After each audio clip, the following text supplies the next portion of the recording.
তো সুপ্রিয় শিক্ষার্থীবৃন্দরা, আজকে আমরা 3 নম্বর অঙ্কে 3 এবং 4 নম্বর অঙ্কটা সমাধান করব। কিভাবে দেখো, আমরা যেহেতু 1 এবং 2 কে সমাধান করে ফেলেছি, এখন 3 নম্বর অঙ্ক সমাধান করব। এখানে বাম পক্ষ অর্থাৎ লেফট হ্যান্ড সাইড আমরা লিখব। লেফট হ্যান্ড সাইডের মান কত আছে? y plus z whole square.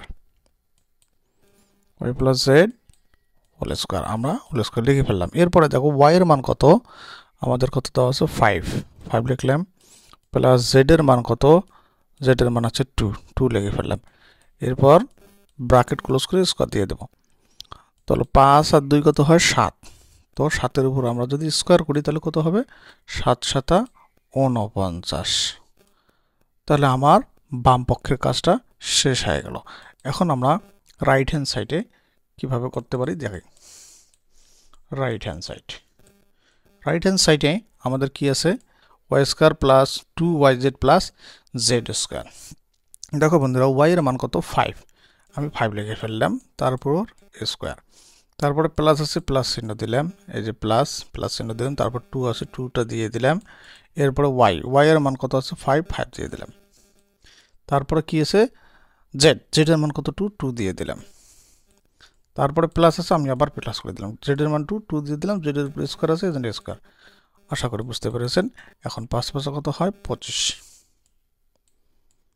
এরপরে 2 5 2 এটা সম্পূর্ণটা গুণ করব। 5 × 10 10 × 20, তাহলে আমরা লিখে ফেললাম 20। আর এখানে 2 × কত হয়? 4। এখন আমরা যদি টোটাল সংখ্যাগুলোকে যোগ করি তাহলে পাবো আমরা 49। তাহলে বাম পক্ষ এবং ডান পক্ষ লিখব যে দেখানো হলো, বা বাম পক্ষ ডান পক্ষ প্রমাণিত, দেখানো হলো। আশা করি বুঝতে পেরেছেন। দ্বিতীয় নম্বর অঙ্কটা আমরা কিভাবে সমাধান করব? 2 নম্বর অঙ্ক আমরা একইভাবেই সমাধান করব। দেখো, এইটুকু অংশ হচ্ছে আমাদের কি? লেফট হ্যান্ড সাইড অর্থাৎ বাম পক্ষ। বাম পক্ষে আমরা কি করব? আবার একইভাবেই বাম পক্ষর মান আমরা লিখব। বাম পক্ষর x এর মান কত দেওয়া আছে? 3 প্লাস z এর মান দেওয়া আছে 2। এরপরে স্কয়ার করে দেব আমরা। অঙ্ক শেষ। 3 আর 2 কত হয়? 5 লিখবো, 5 লিখে স্কয়ার করে দেব। তাহলে 5 5 কত হয়? 25 আমাদের অ্যান্সার শেষ। তাহলে এখন রাইট হ্যান্ড সাইড বাম পক্ষ যেহেতু আমাদের হয়ে গেল, এখন আমরা ডান পক্ষ লিখব। তাহলে ডান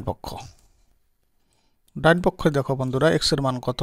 3, তার উপর স্কয়ার আছে, এজন্য স্কয়ার দিয়ে দিলাম, প্লাস 2a সূত্রের 2 এর 2, x এর মান 3, z এর মান 2 প্লাস z এর মান 2, তারপরে অল স্কয়ার। এই সূত্র আলোকে আমি এটা লিখছি। এখন 3 কে 9, 3 × 6 7 × 12 প্লাস 2 × 4, সবগুলো টোটাল যদি যোগ করি পাবো আমরা 25। তাহলে মানে লেফট হ্যান্ড সাইড এবং রাইট হ্যান্ড সাইড দুইটাই সমান। তাহলে বাম পক্ষ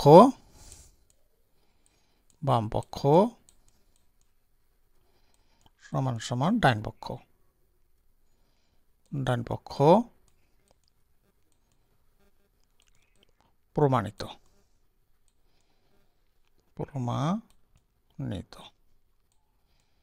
এটা আমাদের অ্যান্সার।